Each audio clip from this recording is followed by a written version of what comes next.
Welcome to LSS tutorial. Kolkata বিশ্ববিদ্যালয়ের 6th সেমিস্টারের history honours স্টুডেন্টদেরকে এলএসএস টিউটোরিয়াল চ্যানেলে ওয়েলকাম। তোমাদের আজকের ভিডিওটা 6th সেমিস্টারের হিস্ট্রি অনার্সের সিলেবাস নিয়ে আলোচনা করব। তোমাদের 6th সেমিস্টারে যে তোমাদের মোট 4টি পেপার পড়তে হবে, এই 4টি পেপারের সিলেবাস কী রয়েছে তার সম্পূর্ণ বিস্তারিত ডিটেলস আজকের ভিডিওর মাধ্যমে আলোচনা করে দেবো। তোমরা অবশ্যই দেখে দেখে খাতায় নোট ডাউন করে নিতে পারো। আর যারা নতুন এসেছে অবশ্যই সাবস্ক্রাইব করে রাখবে। তোমাদের ইতিহাসের বিভিন্ন গুরুত্বপূর্ণ আপডেট এই চ্যানেলের মাধ্যমে পেয়ে যাবে। তোমাদের যেহেতু রিসেন্টলি 5th সেমিস্টারের এক্সাম শেষ হয়েছে, তাই তোমাদের আমি বেশি দেরি করছি না, কারণ তোমাদের 6th সেমিস্টারের এক্সাম খুবই তাড়াতাড়ি হবে, তাই সেই অনুযায়ী আমি তোমাদের সিলেবাসটা কিন্তু তাড়াতাড়ি পাবলিশ করে দিচ্ছি। তাই আর বেশি দেরি করছি না, সরাসরি মূল ভিডিওতে আসছি। প্রথমে যে পেপারটি নিয়ে আলোচনা করব সেটা হচ্ছে সিসি 13 পেপার নিয়ে, অর্থাৎ সিসি 13 যে পেপারটি রয়েছে সেটি হচ্ছে তোমাদের ভারতের ইতিহাস পড়তে হবে। ঠিক আছে, সময়কালটা হচ্ছে 1857 থেকে 1914 খ্রিস্টাব্দ পর্যন্ত, এই সময়কার ইতিহাসটা তোমাদেরকে পড়তে হবে। এবার এই সিলেবাসের মধ্যে কী কী রয়েছে দেখো।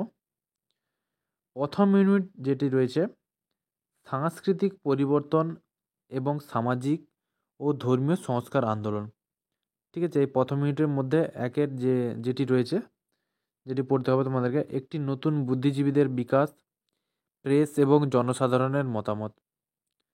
তারপরে দেখো কী রয়েছে, সংস্কার ও পুনরুজ্জীবন, ব্রাহ্ম সমাজ, প্রার্থনা সমাজ এবং রামকৃষ্ণ ও বিবেকানন্দ, আর্য সমাজ, ওহাবি, দেওবন্দ, আলিগড় এবং সিংহসভা আন্দোলন। 3 নম্বর, প্রথম ইউনিটের 3 নম্বর যে টপিকটা রয়েছে সেটি হচ্ছে লিঙ্গ বিতর্ক। তারপর রয়েছে ধর্মীয় নির্মাণ ও ভাষাগত পরিচয়। একদম লাস্টের যেটা রয়েছে জাত সংস্কৃতকরণ এবং ব্রাহ্মণ্যবাদ বিরোধী প্রবণতা। প্রথম ইউনিটে তোমাদেরকে এই 5টি টপিক পড়তে হবে। ঠিক আছে, এবার 2 নম্বর টপিক যেটা রয়েছে দেখো কি রয়েছে, জাতীয়তাবাদ 1919 খ্রিস্টাব্দ পর্যন্ত। জাতীয়তাবাদ 1919 খ্রিস্টাব্দ পর্যন্ত। প্রথমে কি রয়েছে দেখো, প্রাথমিক রাজনৈতিক সংগঠন, নরমপন্থী এবং চরমপন্থী। তারপর রয়েছে স্বদেশী আন্দোলন, আর লাস্টে রয়েছে বিপ্লবীগণ। ঠিক আছে, এবার 3 নম্বর ইউনিটে দেখো কি রয়েছে, 1919 সালের পর গান্ধীবাদী জাতীয়তাবাদ ধারণা এবং আন্দোলন। 3 নম্বর ইউনিটে প্রথম যে টপিকটা পড়তে হবে তোমাদেরকে, মহাত্মা গান্ধী, তার দৃষ্টিভঙ্গি এবং পদ্ধতি, প্রথম বিশ্বযুদ্ধের প্রভাব, রাওলাট সত্যাগ্রহ এবং জালিয়ানওয়ালাবাগ, অসহযোগ এবং আইন অমান্য আন্দোলন, প্রাদেশিক স্বায়ত্তশাসন, ভারত ছাড়ো আন্দোলন এবং আইএনএ অর্থাৎ ইন্ডিয়ান ন্যাশনাল আর্মি, এটা তোমাদেরকে নৌ বিদ্রোহ পড়তে হবে। ঠিক আছে, তারপরে দেখো কী রয়েছে, তারপরে রয়েছে তোমাদের বামপন্থী আন্দোলন। একদম লাস্ট টপিকটা রয়েছে রাজকীয় ভারত আর রাষ্ট্রের জনগণের আন্দোলন। এই রাষ্ট্রের উপর পূর্ণচ্ছেদ হয়েছে, ওটা পূর্ণচ্ছেদটা হবে না। ঠিক আছে, রাজকীয় ভারত, রাষ্ট্রের জনগণের আন্দোলন। 4 নম্বর ইউনিটে দেখো কি রয়েছে, জাতীয়তাবাদ এবং সামাজিক গোষ্ঠী। এর মধ্যে তোমাদেরকে যে টপিকগুলো পড়তে হবে দেখো, জমিদার, পেশাজীবী এবং মধ্যবিত্ত শ্রেণী, কৃষক, আদিবাসী, শ্রম এবং দলিত। ঠিক আছে, তারপর দেখো কী রয়েছে, মহিলা আর ব্যবসায়িক দল। 4 নম্বর ইউনিটে তোমাদের এই কটা জিনিস পড়তে হবে। ঠিক আছে, এবার 5 নম্বর ইউনিটে দেখো কী রয়েছে, 5 নম্বর ইউনিটে তোমাদের কোনো ভাগ নেই, শুধু সাম্প্রদায়িকতা, মতাদর্শ ও অনুশীলন, আরএসএস, হিন্দু মহাসভা ও মুসলিম লীগ, এদের সম্বন্ধে তোমাদের পড়তে হবে। 6 নম্বর ইউনিটে রয়েছে দেখো স্বাধীনতা এবং দেশভাগ। এর মধ্যে যে টপিকগুলো পড়তে হবে তোমাদেরকে, স্বাধীনতা এবং বিভাজনের জন্য আলোচনা, জনপ্রিয় আন্দোলন, দেশভাগের দাঙ্গা। তারপর ইউনিটটা দেখো কি রয়েছে, 7 নম্বর ইউনিটে একটি নতুন রাষ্ট্রের উত্থান। এর মধ্যে যেগুলো রয়েছে, সংবিধান প্রণয়ন, দেশীয় রাজ্যগুলির একত্রীকরণ, ভূমি সংস্কার এবং পরিকল্পনার সূচনা, নেহেরু বছর। ঠিক আছে, তাহলে তোমাদের সিসি 13 পেপারে মোট 7টা ইউনিট পড়তে হবে। 7টা ইউনিটের মধ্যে বিভিন্ন টপিক ভাগ করে দেওয়া হয়েছে। সিসি 13 পেপারে বলেছি, এবার সরাসরি সিসি 14 পেপারে যাচ্ছি। দেখো সিসি 14 পেপারে তোমাদের কী কী সিলেবাসে রয়েছে। তোমাদের সিসি 14 যে পেপারটি রয়েছে সেটা বিশ্ব রাজনীতির ইতিহাস পড়তে হবে। ঠিক আছে, সময়কালটা হচ্ছে 1945 থেকে 1994 সালের মধ্যে বিশ্বের রাজনৈতিক ইতিহাস। ঠিক আছে, পরবর্তী টপিকে যাওয়ার আগে আরেকটা কথা বলে রাখি, তোমরা যারা আমাদের অফিসিয়াল অ্যাপস এলএসি টিউটোরিয়াল অ্যাপসটি ডাউনলোড করেনি, তোমরা প্লে স্টোরে গিয়ে ডাউনলোড করে নিতে পারো। সেখানে তোমাদের এক্সামের আগে তোমাদের বিভিন্ন নোটস, সাজেশান এবং শর্ট কোশ্চেন পোস্ট করা হবে। তোমরা তাই অ্যাপসটি ডাউনলোড করে নিতে পারো। তোমরা সেখান থেকে নোটস এবং সাজেশানগুলো কালেক্ট করে নিতে পারো। তাই তোমার 6 সেমিস্টারের বিভিন্ন নোটস ছাড়া হবে কিছুদিনের মধ্যেই। তোমরা যারা যারা ডাউনলোড করেনি এখনই গিয়ে ডাউনলোড করে নিতে পারো। এবার দেখো শিশু 14 পেপারে যে সিলেবাসটি রয়েছে, প্রথম ইউনিটে যেটা রয়েছে ঠান্ডা যুদ্ধ, তার মধ্যে রয়েছে ক্ষমতার ইউরোপীয় ভারসাম্য, ঠান্ডা যুদ্ধের উৎপত্তি, ইয়াল্টা এবং পটসডাম সম্মেলন। তারপরে দেখো কি রয়েছে, বিশ্ব রাজনীতিতে মার্কিন যুক্তরাষ্ট্র, ট্রুম্যান ডক্ট্রিন, মার্শাল পরিকল্পনা আর ন্যাটো। ঠিক আছে, এখানে ট্রুম্যান হবে এটা, ঠিক আছে, একটু মিস্টেক হয়ে গেছে, এটা ট্রুম্যান হবে। ট্রুম্যান যে তোমাদের ট্রুম্যান পরিকল্পনা রয়েছে ওটা।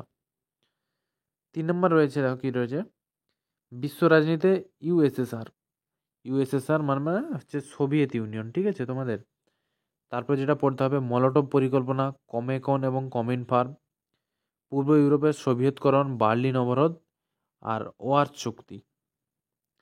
4 নম্বর ইউনিটে দেখো কি রয়েছে, ঠান্ডা যুদ্ধের প্রকাশ, কোরিয়া সংকট, ফরাসি ঔপনিবেশিক শাসনের অবসান, ইন্দোচীন এবং ভিয়েতনামের যুদ্ধ এবং লাস্টে রয়েছে কিউবা সংকট। ঠিক আছে, তারপর দেখো 5 নম্বর ইউনিটটা ঠান্ডা যুদ্ধের অবসান ও গতিপথ। তারপরে রয়েছে যেটা সোভিয়েত ইউনিয়নের বিচ্ছিন্নতা এবং পতন, গ্লাসnost এবং পেরেস্ত্রোইকা, অন্যান্য পূর্ব ইউরোপীয় দেশগুলিতে সমাজতান্ত্রিক শাসনের সংকট, পোল্যান্ড, জার্মানি, চেকোস্লোভাকিয়া, হাঙ্গেরি, মার্কিন যুক্তরাষ্ট্রের প্রতিক্রিয়া, ইউনিপোলার ওয়ার্ল্ডের উত্থান, সিস্টেম বিশ্বায়ন। 7 নম্বর ইউনিটটা যেটা পড়তে হবে তোমাদেরকে সিসি 14 পেপারে, গণপ্রজাতন্ত্রী চীনের উত্থান, চীন এবং মার্কিন যুক্তরাষ্ট্র, চীন সোভিয়েত সম্পর্কে ফাটল। তারপরে দেখো 8 নম্বর পয়েন্টটা পশ্চিম এশীয় সংকট, প্যালেস্টাইন এবং পশ্চিমা শক্তি, ইসরায়েলের জন্ম, আরব ইসরায়েল দ্বন্দ্ব, সুয়েজ সংকট, পিএলও এর উৎপত্তি এবং গঠন, ইয়ম কিপরের যুদ্ধ, ক্যাম্প ডেভিড চুক্তি, অসলো শান্তি চুক্তি। 9 নম্বর ইউনিট যেটা রয়েছে উপনিবেশকরণ, আফ্রিকার কেস্টারি, ঘানা, আলজেরিয়া, কঙ্গো ও কেনিয়া। লাস্ট 10 নম্বর ইউনিট যেটা রয়েছে প্রতিবাদের রাজনীতি, নাগরিক অধিকারের আন্দোলন, বর্ণবাদ বিরোধী আন্দোলন এবং শেষ বর্ণবাদ, দ্বিতীয় ঢেউ, নারীবাদী আন্দোলন। এই গেল তোমাদের সিসি 14 পেপার। ঠিক আছে, সিসি 13 না 14টা বলে দিলাম। এবার তোমাদের ডিএসসি A3 পেপারটি বলছি শোনো।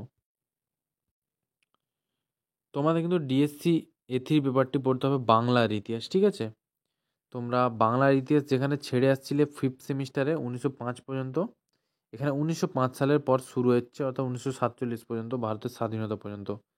DSC A3 paper. ঠিক আছে, বাংলার ইতিহাস। এবার বাংলা ইতিহাসের সিলেবাসটা দেখানো কি রয়েছে। 1 নম্বরে যেটা পড়তে হবে তোমাদেরকে বঙ্গভঙ্গ এবং স্বদেশী আন্দোলন, রাজনৈতিক মতাদর্শ এবং সংগঠন, বাংলায় চরমপন্থার উত্থান, বিপ্লবী সন্ত্রাসবাদ। তারপর দেখো কি রয়েছে সাম্প্রদায়িক রাজনীতি, 1906 থেকে 30, মুসলিম লীগের জন্ম এবং হিন্দু প্রতিক্রিয়া। 3 নম্বর ইউনিট যেটা পড়তে হবে 1919 সালের পর গান্ধীবাদী জাতীয়তাবাদ, অসহযোগ ও খিলাফত আন্দোলন, স্বরাজ পার্টি, আইন অমান্য আন্দোলন, বিপ্লবী জাতীয়তাবাদী এবং এর সূচনা, 1920-এর দশকে বাম রাজনীতি, কৃষক প্রজাপাতির উত্থান, বাংলার রাজনীতিতে মুসলিম লীগ। 4 নম্বর যে পয়েন্টটি পড়তে হবে তোমাদেরকে ভারত শাসন আইন 1935 এবং এর ফলাফল, অর্থাৎ 1935 সালে ভারত শাসন আইনের ফলাফলটা পড়তে হবে। তারপরে দেখো কি রয়েছে বাংলায় কৃষক আন্দোলনে 1920 থেকে 46, বাংলায় শ্রমিক আন্দোলন 1920 থেকে 46, বাংলায় জাত আন্দোলনের সময়কালটা হচ্ছে 1920 থেকে 46, বাংলায় এছাড়া রয়েছে বাংলায় নারী আন্দোলন। তারপরে দেখো কি রয়েছে তারপর পয়েন্টটা সুভাষচন্দ্র বসু এবং কংগ্রেস, বাংলায় ভারত ছাড়ো আন্দোলন, যুদ্ধের পর বাংলায় উত্থান বামপন্থী আন্দোলন।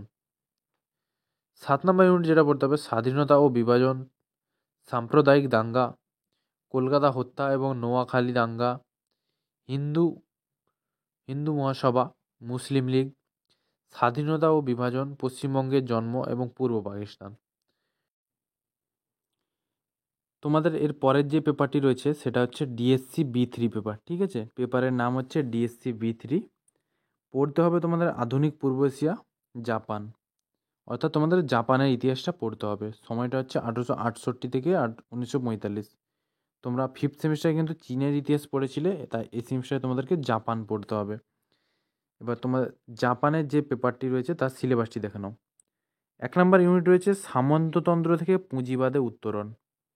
এর মধ্যে যেগুলি তোমাদেরকে পড়তে হবে: টোকুগাওয়া বাকুহান সিস্টেমের সংকট, মেইজি পুনরুদ্ধার এর প্রকৃতি এবং তাৎপর্য, রাজনৈতিক পুনর্গঠন, সামরিক সংস্কার, সামাজিক সাংস্কৃতিক এবং শিক্ষাগত সংস্কার। তারপর যেটা পড়তে হবে তোমাদেরকে, মেইজি যুগে আর্থিক সংস্কার এবং শিক্ষাগত উন্নয়ন, মেইজি সংবিধান। ঠিক আছে, তোমাদের 1 নম্বর ইউনিটের এতগুলো টপিক পড়তে হবে। এবার 2 নম্বর ইউনিট যেটা রয়েছে দেখো, জাপানি সাম্রাজ্যবাদ। জাপানি সাম্রাজ্যবাদ আমাদের যেগুলো পড়তে হবে, চীন, মাঞ্চুরিয়া, কোরিয়া। ঠিক আছে, চীন, মাঞ্চুরিয়া, কোরিয়া, এই 3টা টপিক তোমাদেরকে পড়তে হবে। 3 নম্বর টপিক রয়েছে গণতন্ত্র এবং সামরিকবাদ, আর একটা রয়েছে ফ্যাসিবাদ। এর মধ্যে যেগুলো রয়েছে জনপ্রিয়, জনগণের অধিকার আন্দোলন, রাজনৈতিক দলের প্রকৃতি, সামরিকবাদের উত্থান, প্রকৃতি এবং তাৎপর্য, দ্বিতীয় বিশ্বযুদ্ধ, আমেরিকার দখল, তারপর রয়েছে যেটা লাস্ট, যুদ্ধ পরবর্তী পরিবর্তন। তোমাদের জাপানের সিলেবাসটাও আমি বলে দিলাম। ঠিক আছে, তোমাদের যারা যারা খাতায় নোট ডাউন করতে ইচ্ছুক অবশ্যই খাতায় দেখে নোট ডাউন করে নেবে সিলেবাসটা, এবং সেই সিলেবাস অনুযায়ী অবশ্যই পড়াশোনা স্টার্ট করে দাও। আমি কিছুদিনের মধ্যে তোমাদের অ্যান্সারও পোস্ট করব ভিডিওর মাধ্যমে। আর যারা আমাদের অ্যাপসটি ডাউনলোড করেনি অবশ্যই ডাউনলোড করে নিতে পারো, সেখানে বিভিন্ন অ্যান্সার আমি কিছুদিনের মধ্যে পোস্ট করে দেবো। এবং শর্ট কোশ্চেন সহ লং কোশ্চেন অ্যান্সারও আমি ছাড়বো। তাই যারা নতুন এসছো অবশ্যই সাবস্ক্রাইব করে রাখো। দেখা হচ্ছে পরবর্তী ভিডিওতে।